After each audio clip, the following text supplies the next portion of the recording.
heter Marian Wydov, jobbar på Romsk information- och kunskapscentret här i Malmö stad. Mitt namn är Diana Bogelund. Jag är rom från den polsk-romska gruppen och jag jobbar på Roms information- och kunskapscenter som samhällsvägledare. Jag heter Nilas Hultman och jobbar på Malmö konsthall med guidningar och med värdfrågor.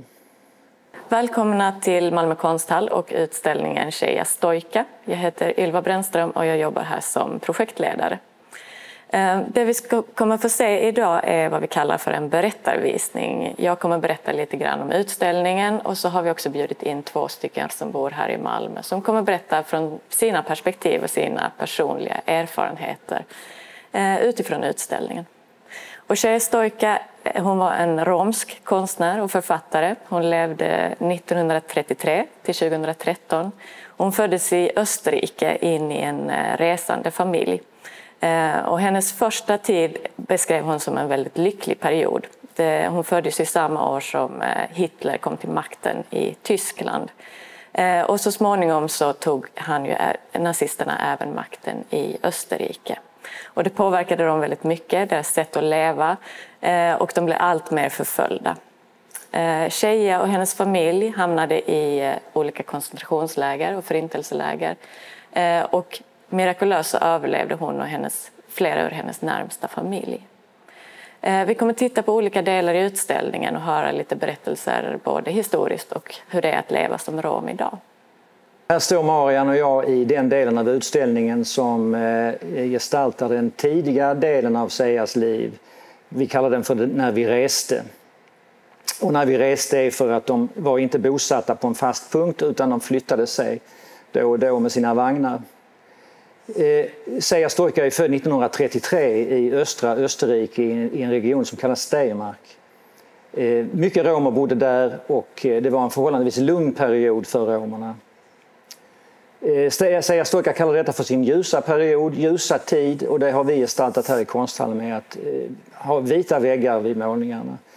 De lever nära naturen, naturen är en stor del av deras liv och när man lämnar en plats så städar man upp efter sig och låter naturen se orörd ut. Din familj eller din tradition, har du någon koppling till minnen från en sån här lugn tid, resande tid? Absolut.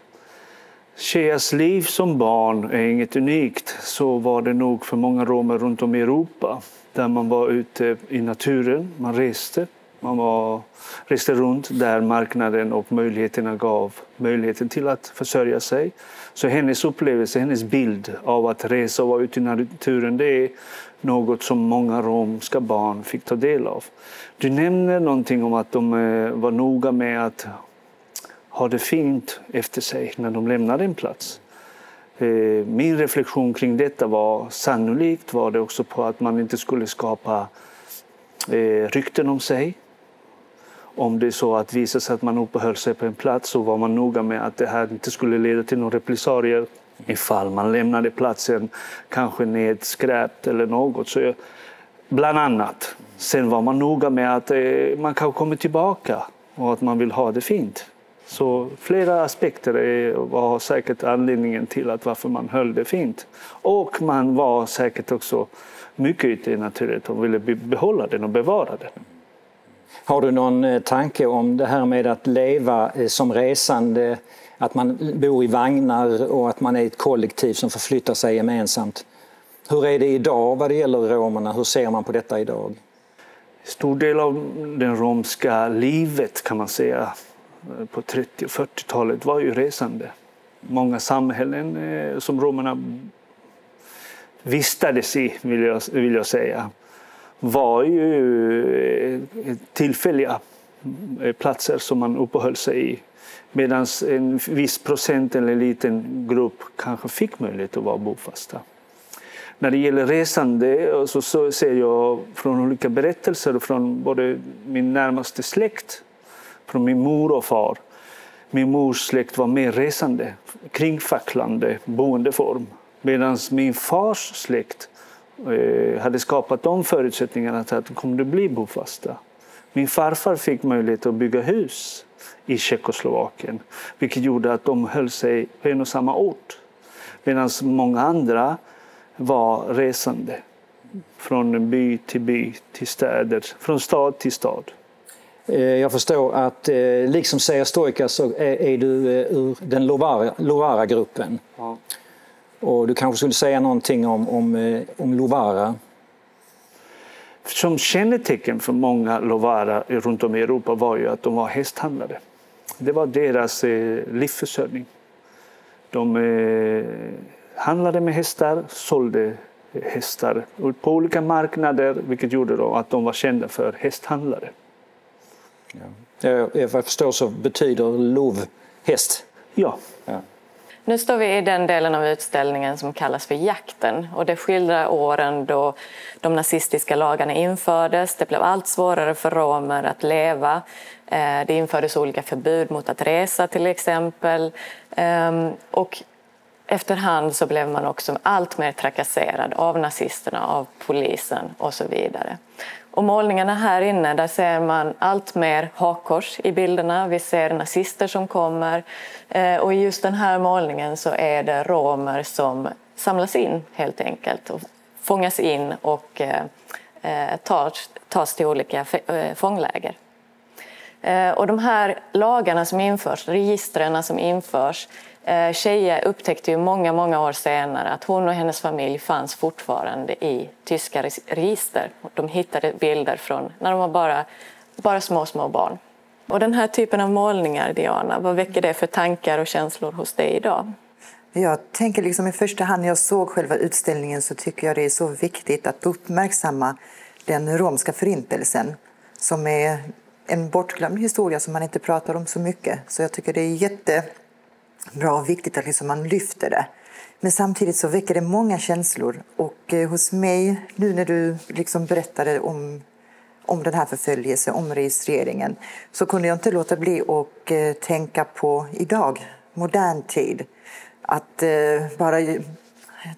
tanken slog mig, liksom, jag gick tillbaka direkt till 2013, polisregistret. Där romer än idag är registrerade och förföljda.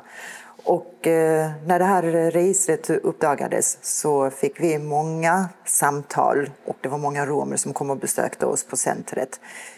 De var unga, självklart de var upprörda och så här, men de är äldre. De var inte så förvånade, utan den responsen vi fick av dem, det var liksom, vad har vi sagt till er? Säg aldrig att ni är romer. Liksom, för vi kommer alltid vara liksom registrerade och stämplade. Och det fördes de äldres många liksom tankar tillbaka till andra världskriget. Liksom man har registrerat romer här i Sverige i århundraden. Man hade till exempel en så kallad zigenarsektion i Stockholm där man registrerade romer med helt Z, halvt Z, icke Z. Och det hade man till exempel fram till 97. Så liksom den kampen fortsätter än idag.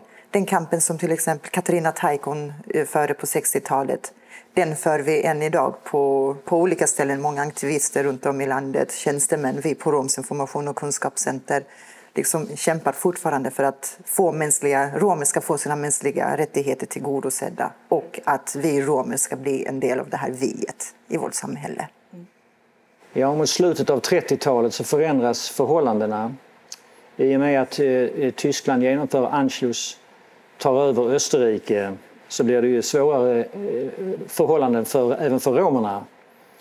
Och de känner sig trakasserade, förföljda och måste därmed gömma sig så gott de kan.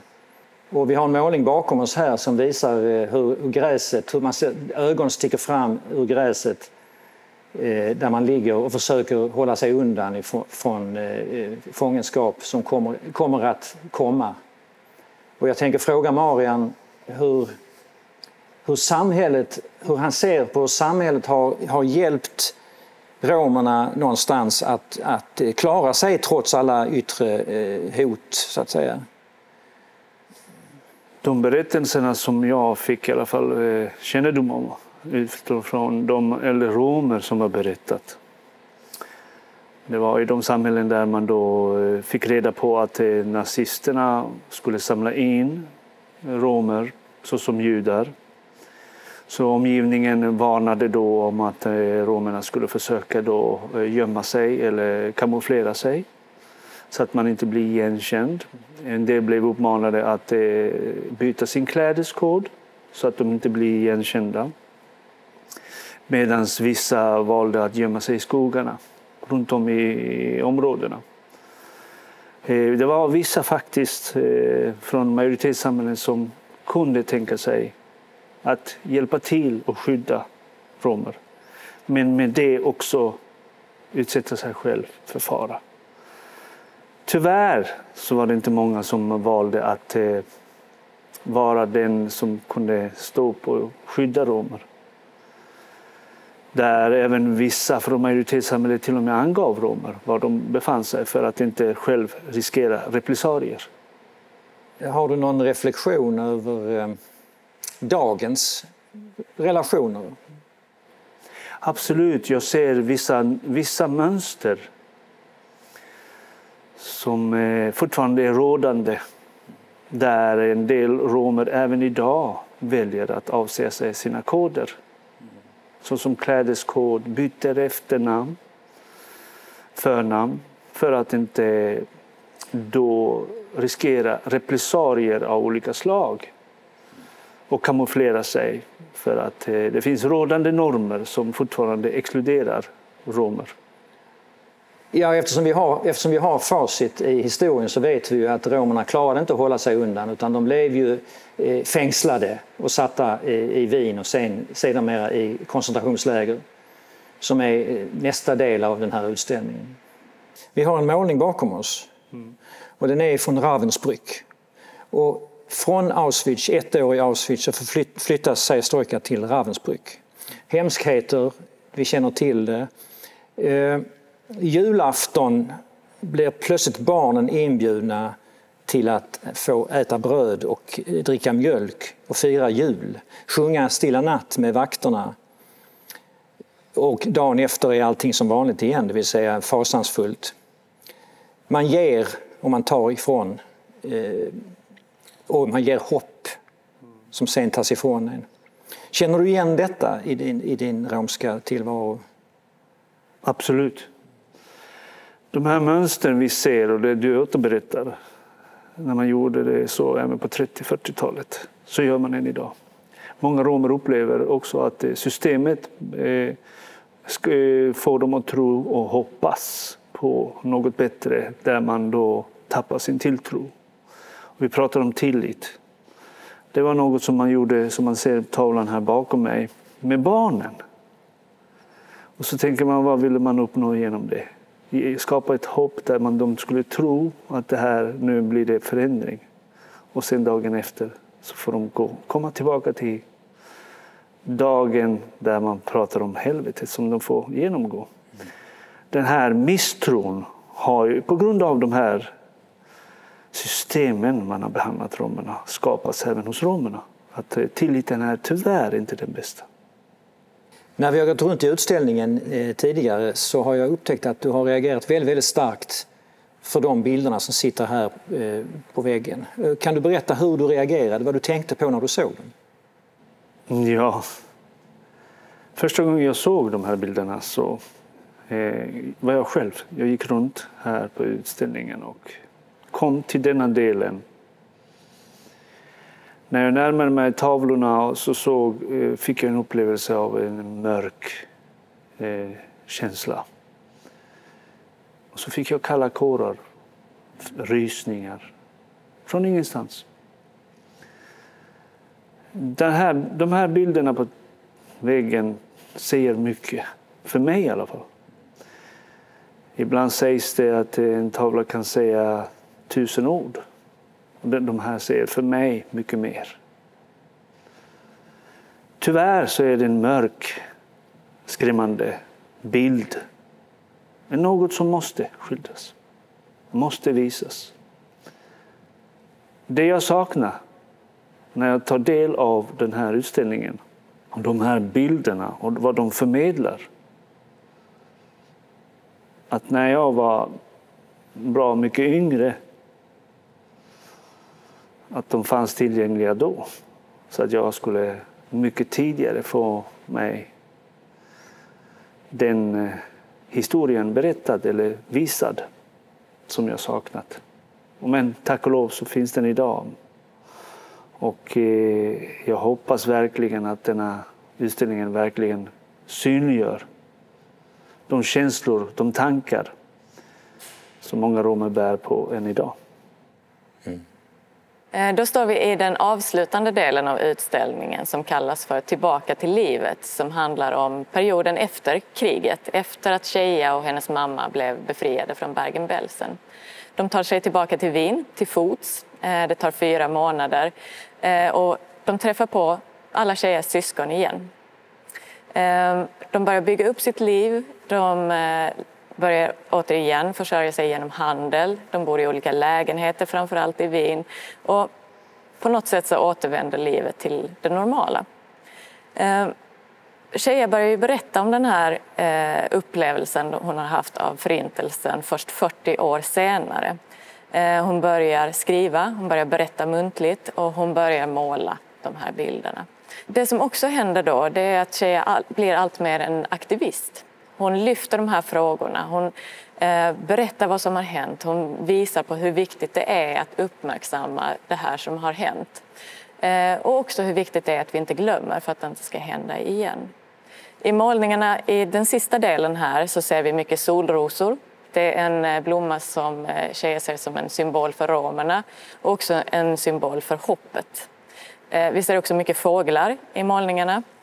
Och det kan man se som själarna hos de här många tusentals, miljontals som har dött under förintelsen. Och Sheia var unik. Hon var en av de första romska kvinnorna som började berätta vad som hade hänt under förintelsen. Men det finns också många andra historier om kvinnor som har gjort stor skillnad. Och Diana, du har en i din släkt som också har gjort det här. Det stämmer och jag skulle vilja dela med mig av den fantastiska historien. Det är en kvinna, en polsk-romsk kvinna som hette Alfreda Noncha Markowska som under andra världskriget räddade cirka 50 barn, judiska och romska, från att hamna på koncentrationsläger. Där hon tog hand om sina egna. Hon uppfostrade många av de här barnen. Andra barn så placerade hon till andra romska familjer som tog hand om de här barnen.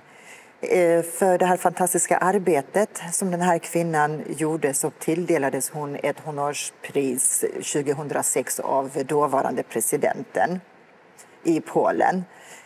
Samtidigt 2016 så gjordes det en dokumentärsfilm om hennes liv och då tog en känd polsk regissör kontakt med henne och gjorde en självbiografi om hennes liv och upplevelse, vad hon upplevde under andra världskriget.